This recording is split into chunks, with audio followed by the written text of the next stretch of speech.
আসসালামু আলাইকুম ভিউয়ার, সবাই কেমন আছেন? আশা করি আল্লাহর রহমতে সবাই ভালো আছেন। তো সুমন টেকনিশিয়ান ইউটিউব চ্যানেলে আসার জন্য আপনাদের অসংখ্য ধন্যবাদ। তো আজকের ভিডিওটা অনেক গুরুত্বপূর্ণ একটি ভিডিও। তো আমার হাতে যে সার্কিটটা দেখছেন, এটা 12 ভোল্টের অটোকাট একটি সার্কিট। তো এই সার্কিটের সমস্ত কাজ আপনাদের দেখাবো। তো ভিডিওটি মনোযোগ সহকারে দেখবেন, দেখলে অনেক কিছু শিখতে পারবেন, জানতে পারবেন। তো এই সার্কিটটা ট্রান্সফরমার কিভাবে সংযোগ দিতে হয় সেটা আপনাদের দেখাবো। তো চলুন দেখে আসি।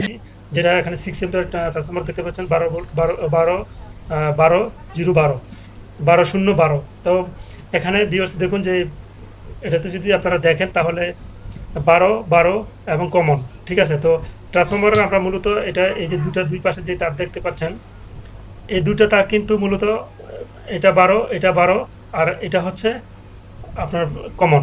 তো আমি দেখুন যে যেখানে দেওয়ার কথা 12 12 কমন, সেটাই আমি এখন সোল্ডারিং করে নিচ্ছি। এই যে তার রয়েছে সেই তারগুলো ট্রান্সফরমারের।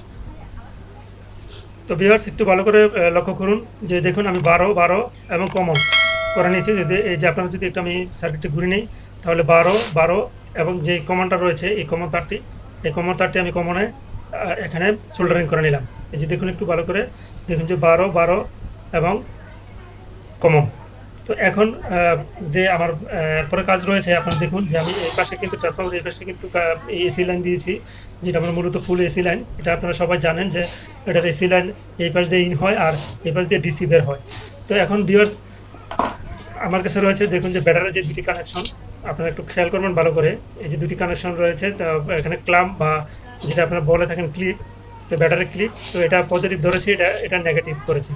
তো পজিটিভ নেগেটিভ যদি আমি করে থাকি তাহলে আপনারা একটু ভালো করে খেয়াল করুন যে ব্যাটারি ইন, তার মানে যে ব্যাটারিটা আমার রয়েছে আপনারা একটু খেয়াল করে দেখেন। আমি আপনাদেরকে দেখাচ্ছি আমার এই যে যে ব্যাটারিটা রয়েছে, ব্যাটারি পজিটিভ এবং নেগেটিভ এই দুটি তার এই দুটি ক্লামের মাধ্যমে বা ক্লিপ যে যেটা বলেন, এই ক্লিপের মাধ্যমে এখানে আসবে, ঠিক আছে। তো ভিউয়ার্স একটু ভালো করে খেয়াল করবেন। আমি এই যে আমার যে ক্লামের যে পজিটিভ লাইনটা করেছি ব্যাটারির জন্য, তো আলহামদুলিল্লাহ সার্কিটগুলোতে এখন মোটামুটিভাবে সব কিছু দেওয়া থাকে, লেখা থাকে, শুধু একটু বোঝার কাজ, এটা হলো মেন। আর যদি উল্টাপাল্টা করা হয়, যেমন এই যে ট্রান্সফরমারের যদি আপনারা কোনো উল্টাপাল্টা লাইন দেন, তাহলে কিন্তু এই ক্যাপাসিটি ফুটে যাওয়ার সম্ভাবনা আছে, বা ফুলে যাওয়া বা পুরো সার্কিটটাই নষ্ট হয়ে যাওয়ার সম্ভাবনা থাকবে। তো আপনারা একটু বুঝে শুনে কাজ করবেন, তাহলে আর কোনো ভুল হবে না, ঠিক আছে। তো বুঝে শুনে কাজ করলে আর ভুল হবে না। তো যেহেতু আমি এদিক দিয়ে ইন করার কথা, যে আপনারা দেখতে পাচ্ছেন ব্যাটারি পজিটিভ দেওয়া আছে, ব্যাটারি পজিটিভ এবং ব্যাটারি নেগেটিভ।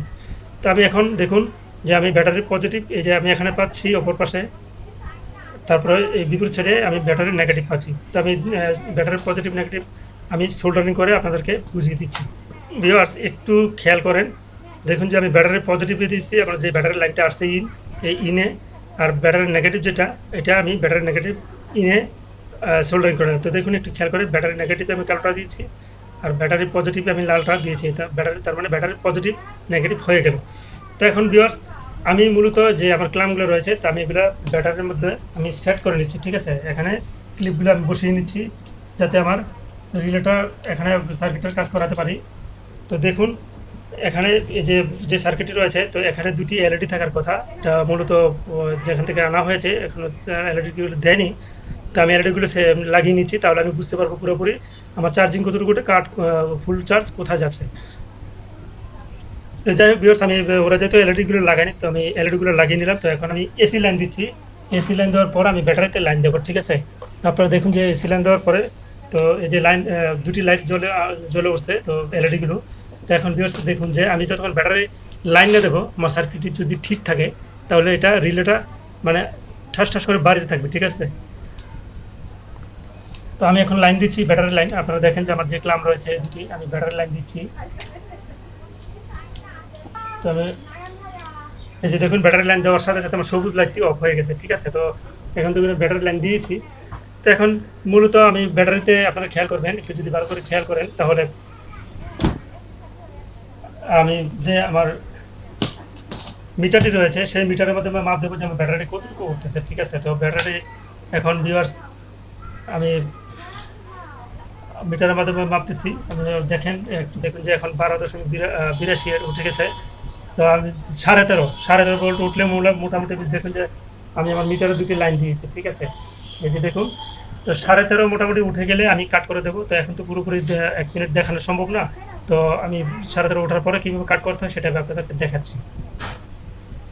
ভিউয়ার্স দেখুন চার্জ কিন্তু উঠতেছে, ঠিক আছে, এই যে 13.03 উঠে গেছে। তারপর 13.5 উঠলে পরে আমি সার্কিটটা কাট করে আপনাদেরকে দেখাবো, তাহলে আপনারা বুঝতে পারবেন যে কীভাবে কাট করে নিতে হয়। ওখান থেকে কাট করে দিলে ঠিক 13.5-তে কাট করে রাখলেই এটা সবসময় চার্জ হয়ে ফুল চার্জ হয়ে 13.5-তে যখন জয়ে পৌঁছাবে তখন এটা অটোমেটিকলি এখান থেকে চার্জ অফ হয়ে যাবে। তো ভিউয়ার্স আমি এখন 13.5 পর্যন্ত দেখাচ্ছি না, তো 13.11 পর্যন্ত আসছে। আপনারা দেখুন যে 13.11, তার মানে ভোল্ট উঠতেছে। তো ভোল্ট উঠতেছে এখানে আপনার 13.5 ভোল্ট পর্যন্ত করে। তো দেখুন যে এখানে আপনারা কাটটা করবেন কীভাবে। তার মানে আমি 13.11 পর্যন্ত এখানে আমি রাখতেছি। দেখুন 13.12 উঠে যাচ্ছে চার্জ। তো এখন একটু সময়ের কারণে আমি আপনাদেরকে দেখাচ্ছি, যেহেতু সময়ের কারণ ছিল। তো দেখুন যে আমি যে ভেরিয়েবলটি আছে এই ভেরিয়েবলটি 13.12 পর্যন্ত যে কাট হয়ে যাবে। তো দেখুন যে আমি আস্তে আস্তে বামে ঘুরাচ্ছি। দেখুন আস্তে আস্তে আমি বামে ঘুরাচ্ছি ভেরিয়েবলটি। বামে ঘুরানোর পরে আমার এই সবুজ বাতিটি চলে আসবে, তার মানে ব্যাটারি এই পর্যন্তই কাট হয়ে যাবে ফুল চার্জ। দেখুন আমি বামে ঘুরাচ্ছি আস্তে আস্তে, এই যে তার মানে এতটুকু পর্যন্ত হয়ে ওখানে ওই পর্যন্ত যে কাট হয়ে যাবে। তো এটা মূলত ছিল কাজ ভিউয়ার্স। আশা করি যে আপনাদের ভিডিওটা ভালো লেগেছে। তো যদি ভিডিওটি ভালো লেগে থাকে তাহলে যারা আমার চ্যানেলটা এখনো সাবস্ক্রাইব করেননি আমার চ্যানেলটি সাবস্ক্রাইব করবেন এবং ভিডিওটিকে লাইক দিবেন এবং শেয়ার করবেন এবং কমেন্টসের মাধ্যমে জানাবেন যে কেমন হলো। তো ভিউয়ার্স ভালো থাকবেন সবাই। আর যারা আমার চ্যানেলে পুরাতন তাদেরকে অসংখ্য ধন্যবাদ জানাচ্ছি। সবাই ভালো থাকবেন, ধন্যবাদ সবাই।